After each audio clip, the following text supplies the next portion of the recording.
አሁን ቀጥታ ከቢንያሚን ዘለቀ አባት ጋር አቶ በለጠ ጋር መስመር ላይ ይገኛሉ። ጤና ይስጥልኝ አቶ በለጠ። እግዚአብሔር ይመስገን። ጤና ይስጥልኝ። እንደምን አላችሁ? ጤና ይስጥልኝ። በድጋሚ በእውነት ጥሪያችንን አክብረው ስለመጡ በጣም እናመሰግናለን። ከአይኢቲቪ 140 እንግዲህ በጠቅላላ ባልደረቦችን በስም በሁሉም ስም በመጀመሪያ እግዚአብሔር ጽናቱን ይስጣችሁ እንላለን። ከዚሁ አሜን አሜን። እኔም በድግሚያ አመሰግናለሁ።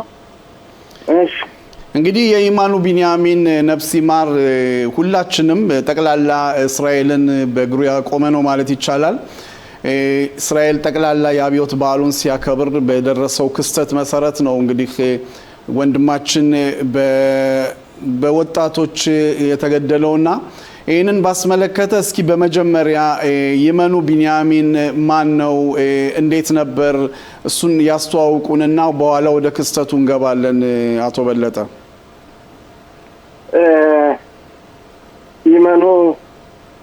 ይመኑ በለጠ ዘለቀ በጣም ደግ ልጅ፣ በእውነቱ በሙሉ አይኔ እንኳ አይቼው ሞልቼም አይቼውም አላውቅም። እውነት ነው የምነግርህ። እንደዚህ አድርጎ በልጅነቱ አንስቶኛን ይረዳል። ልጅ በማውጣት ትናንሾች ልጆች አሉን ወደ ጋን በመውሰድ መመለስ፣ ስራውን አቋርጦ እንኳ በሞተር መጥቶ ያው በ3 ሰዓት በ4 ሰዓት ስለሚወጣ አምጥቶ ከቤት አድርሶልን ነው የሚሄድ። በጣም የይመኑ ሞት ቤቱን ነው አጨልሞት የሄደ፣ መብራቱን ነው አጥፍቶብን ነው የሄደው እና በጣም ነው የሚከብደው። ስለ ይመኑ ምንም ብዬ ልናገር በጣም ይከብዳል። እንግዲህ በእውነት እኛም እንከታተላለን ስለ ይመኑ ብዙ ተብሏል። እንደውም ብዙ አርቲስቶች አንዳንድ አርቲስቶች በሱ ስም ሙዚቃ የሰሩበት ሁኔታ አለ። የእስራኤል ህብረተሰብ በዚህ ክስተት ላይ በጣም ጉዳት ተሰምቶት ያው እናንተንም ለማጽናናት የመጣበት ሁኔታ ነው። እንግዲህ በአሁን ሰዓት ያላችሁበት ሁኔታ ያው በፍርድ ቤት ነው ሁኔታው እንዳለ የምናውቀውና ይሄ ሁኔታ በአሁን ሰዓት ምን ላይ ነው? ፍርድ ቤት ውስጥ ምን አይነት ውሳኔ እየወሰነ ነው? ፍርድ ቤቱን አብዛኛውን ነገር ይብሪት እንዳለመታደል ሆኖ ይብሪቱ ትንሽ ይከብደኛል። እንዲያውም ሰውቆ የነበረው ሁላ እየጠፋኝ ነው ሄደ እና ሰዎች ይነግሩኛል።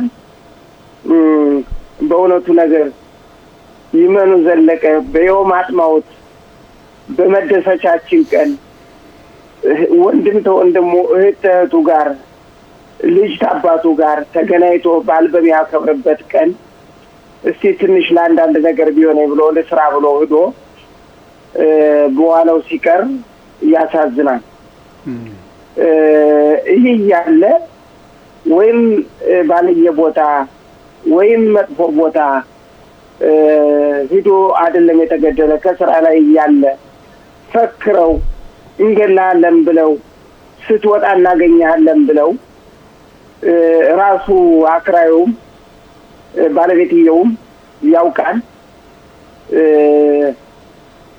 ይመኑን ያው በኋላው አስቀርተውታል ገዳዮች። ምናልባት እኒህ ሰዎች ታውን ቀደም የገደሉ ሊሆን ይችላሉ። ደም አፍሳሾች አሉ። የሙሽራ ስም ሰጠው እና እነከሌ ናቸው። ስሙን ባንጠራውም ቄስ ይጥራቸውና ስማቸውን ባንጠራውም የሙሽራ ስም ተሰጠው። ህዝብ የሚፈራራበት ከሌኮ የከሌ ልጅ ነው፣ ከሌኮ የከሌ እነከሌ ግድብ ነው እየተባለ የሚያስፈራሩን ራሱ ይህን መንግስት በአጽንኦት መስራት ይገባዋል። ይህን ነገር እነዚህን ገዳይ አይነቶች ይህን የሙሽራ ስም የተሰጣቸው ልጆች መንግስት መስመር ካላዘ ህዝቡ ተሳቆ በመፍራት ነው አንገቱን ቀና ብሎ አይሄድም። ሁልጊዜ ተሸማቆ ነው የሚሄደው እና ዋናው ትልቁ አገሪቱን ማስተካከል ያለበት መንግስትና ፍርድ ቤት ነው። አዎ ይመኑን እኔ አላውቀውም። አንደኛ ደረጃ ሁለተኛ ደረጃ የሚሉት አለ። አሁን በሁለተኛው ደረጃ ነው ያለ ፍርድ ቤቱ።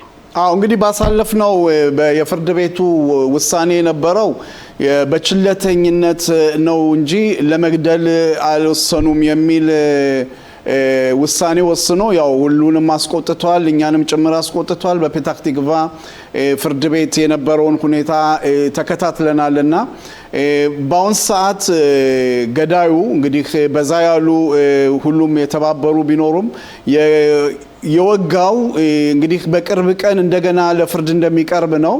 የእናንተ ደግሞ ጥያቄ ፍትህ ለቢንያሚን ብላችሁ ያው ይሄ ገዳይ ሆኖ እስከ መጨረሻው ድረስ ፍርድ ቤት ውሳኔውን ሲሰጥ ያለ እስራት እስኪሆን ድረስ ነው የምንፈልገው የሚል ጥያቄ ጠይቃችኋልና በዚህ ጉዳይ ላይ ምን ይላሉ አቶ በለጠ? በእውነቱ ነገር እኔ ስለ ፍርዱ ሰው የገደለ እንደውም ልፍ ብሎ በሀበሬ ክነሰቱ ሰው የገደለ ወይም በፊጎ ያደረገ የገደለ ምናምን ይገደል ብለው ነበር። አሁን ያ ከመሆን ከእግዚአብሔር የተመሰገነ ይሁን ያ ህግ ከተቀመጠ ጀምሮ ያ ህግ ተቀረበ ጀምሮ ሌላ ሰው አልሞተም፣ እግዚአብሔር ጠብቆናል። ነገር ግን ይመኑን ገለውታል። ስለዚህ እስቲ ያ ህግ ይጥለቅና የገደለ ይገደል ሳይሆን ትክክለኛ ፍርድ ሰው የገደለ ታውን ቀደም በግድያ የተሳሳቱ የተጠረጠሩ ሰዎች ዛሬ በእስር ቤት ነው ተወርዶ ወድቀው ያለ እና ምናሽ ሞለሙለው ምንድነው? በአንደኛው ፍርድ እንዲፈርድልን መንግስትን እንማጠናለን። በአንደኛ ደረጃ እስከ ዕድሜ ልክ እስራት እንዲፈረድልን እኛ እንማጠናለን። መንግስትንም እግዚአብሔርንም እንጠይቃለን። እዚህ ላይ አቶ በለጠ በእውነት ቀላል አይደለም። ቀደም ብሎ ገልጸውታል። የቋንቋም ችግር ስላለ በአማርኛ የህግ አማካሪዎች ከናንተ ጋር አገልግሎት እየሰጡ ነው በአሁን ሰዓት? ምን ይየልንገር ጨርሼ እንዳላማቸው በጣም እኔም አሁን ድንብርብር ብሎብኛል። ግራው ጠፍቶብኛል። እነሱም ሰዎች ባለማግኘት ነው። እነሱም ባለሙያዎች ባለማግኘት ነው። በሽባ ነው የሚሉት ያው በአዘን ጊዜ የተቀመጠበት ቦታ ላይ ያው እያንዳንዳቸው መጠው ጠይቀዋሉ አይዟችሁ ብለውናል። ከዚያም በኋላ ግን እኛ ወረንጂ ነን እኛ ጠበቃ ነን ብለውናል። ነገር ግን እኛ ባዘን ላይ ያለና አላስታወስንም። ስልክ የሰጡን ይኖራሉ አላስታወስንም። ማን ብለን እንደመዘገብ ነው ማናውቅም። አላስታወስናቸውም እንጂ ጠይቀውን ነበር። ነገር ግን አሁን ተረጋግተን በምንነጋገርበት ሰዓት ምንም የመጣ የጠየቀኝም የለ። እኔም ሰማዩ ምድሩ ዙሮብኛል። አዎ ይገባናል በእውነት አቶ በለጠ። ሌላው ያው እንግዲህ ልጆቹ ናቸው የቢንያሚን እህትና ወንድም ያው በቋንቋውም በጣም ጎበዞች ስለሆኑ በተለያየ ሚዲያም በተለያየ መንግስት ድርጅትም እንደውም እስከ ፕሬዝዳንቱ ድረስ በተለያየ ፕሮግራም ላይ ተገናኝተው ስለ የመኑ ቢንያሚን ህይወቱ ሲናገሩ ነበርና እነሱ እነዚህን ጠበቃዎች አማርኛ ተናጋሪ ጠበቃዎች ባለሙያዎችን ወደ እናንተ አገልግሎት እንዲሰጡ ለምንድን ነው ጥረት የማያደርጉት በዚህ ጉዳይ ላይ? እኔ ከሱ ላይ እንግዲህ የመንግስት ጠበቃ ትልቅ መስሪያ ቤት ያለው ለሀገሪቱ ጠበቃ የሆነ ታዋቂ የጠበቃ መስሪያ ቤት ነው ተብሎ እናንተ እኛ ዘናን እንግዲህ አያስፈልግም ሁኔታውንም ተከታትለን አይተን ቢሆንም በመጨረሻ ጊዜ ነገሩ አስቸጋሪና ውስብስብ ከሆነ ሌላ መቀየር እንችላለን እና ለጊዜው ተረጋጉ ያዝናቸዋለሁ ብለውናል። እኔ ግን የምፈልገው አሁንም ጥረቴ በአማርኛ ባደኩበት ቋንቋ የሚያስረዳኝ አንድ ጠበቃ ሁለት ጠበቃም ቢሆን እፈልጋለሁ። ለምን የሚያስረዳኝ አሁን እኮ እንዴት አለ መሰለህ አንድ ነገር ልንገርህ። ጠበቃ በእውነቱ ነገር ብዙ ወጪ አድርገው ነው የተማሩ፣ ጊዜያቸውን ሰውተው ብዙ ነገር እድሜያቸውን የተማሩ ልጅ በማሳደግ ፈንታ ስራ ሰርተው ቤታቸውን በማስተካከል ፈንታ ጊዜያቸውን ፈጅተው ተምረዋሉ። አዎ ገንዘብ ያስፈልጋቸዋል። ነገር ግን እንደ ይመኑ ሞት ያለ ሲከሰት ገንዘብ አያስፈልጋቸውም። ለኢትዮጵያ ነው ይመኑን ትክክለኛ ፍርድ አስገኘነ ማለት ነገ አንድ ኢትዮጵያ እንዳይሞት ተከላከልነ ማለት ነው። ይህን አስረግጬ መናገር ይገባል። ተከላከልነ ማለት ነው። ሞቱን አቆምነው ማለት ነው። ይሄ ከመጣው 19 አመት ሆኖኛል። ከ19 አመት ውስጥ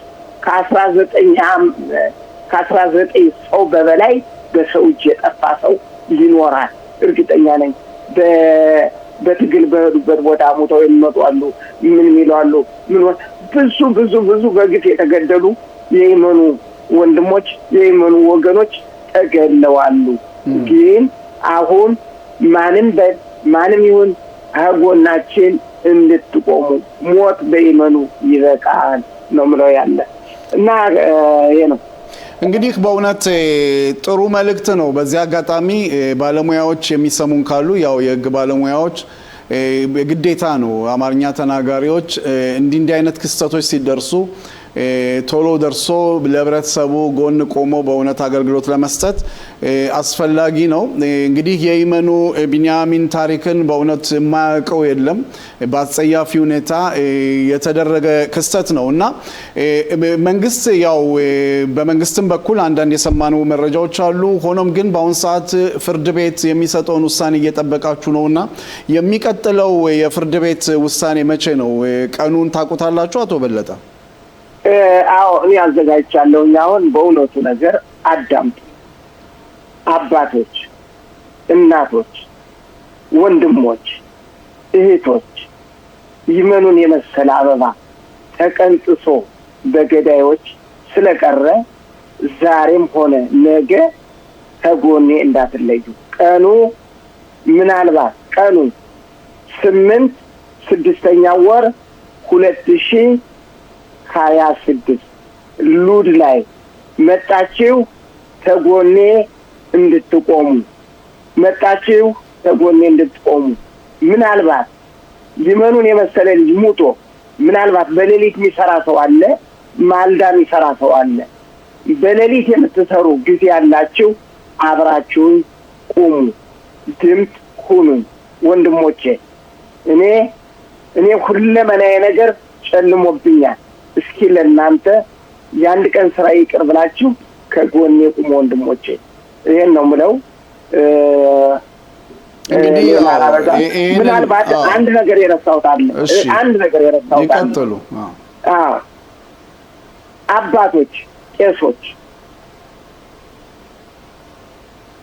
ምንደው አብራችሁን ብትቆሙ ምን ነውር አለው?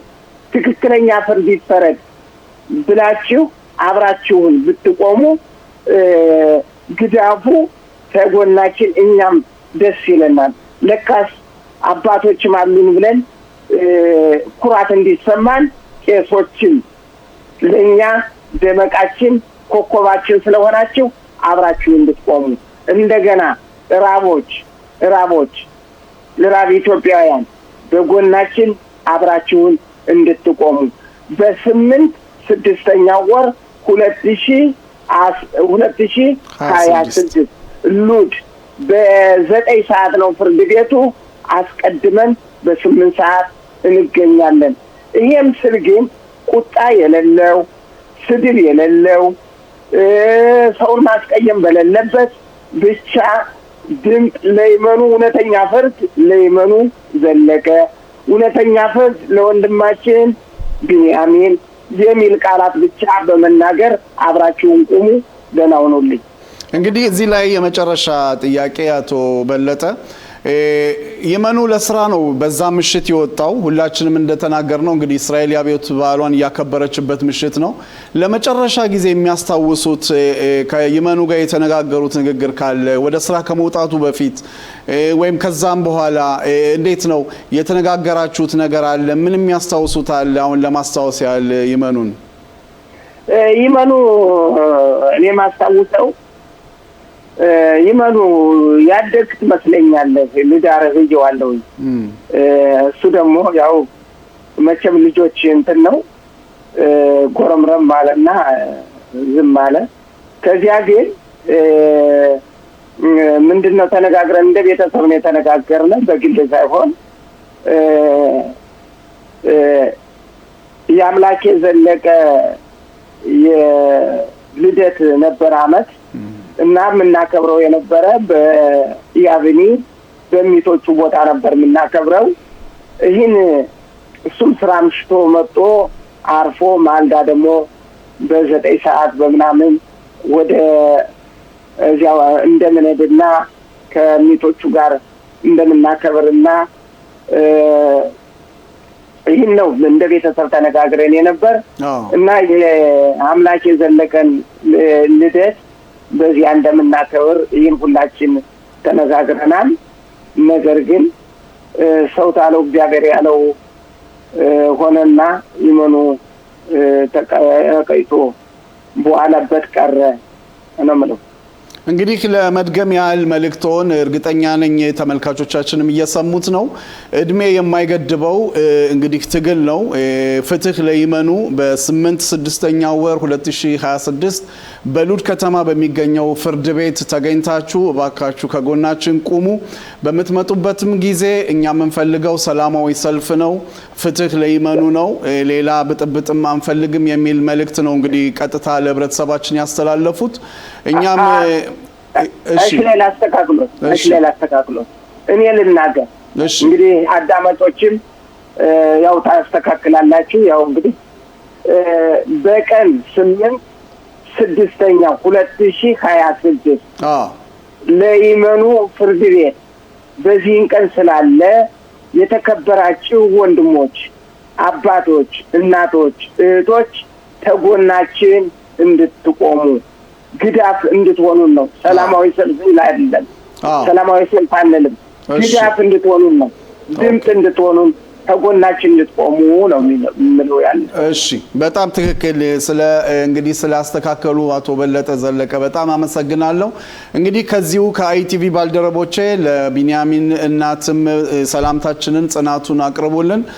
እግዚአብሔር ከናንተ ጋር ይሁን። እንግዲህ እኛም እንከታተላለን ከዚህ ሆነን ፍርዱን። አቶ በለጠ መልካም፣ እግዚአብሔር ይስጥልኝ። እውነተኛ ፍርድ ለይመኑ።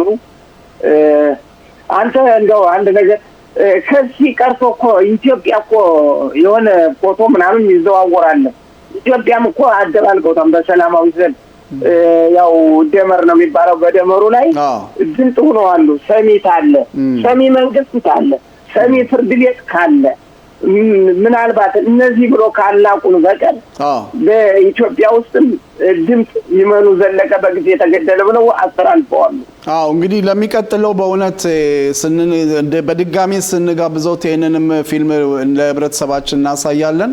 አሁን ስላልደረሰን ነው። በእውነት ስለነበረን ቆይታ በጣም አመሰግናለሁ። እግዚአብሔር ጽናቱን ይስጣችሁ አቶ በለጠ። አሜን አሜን።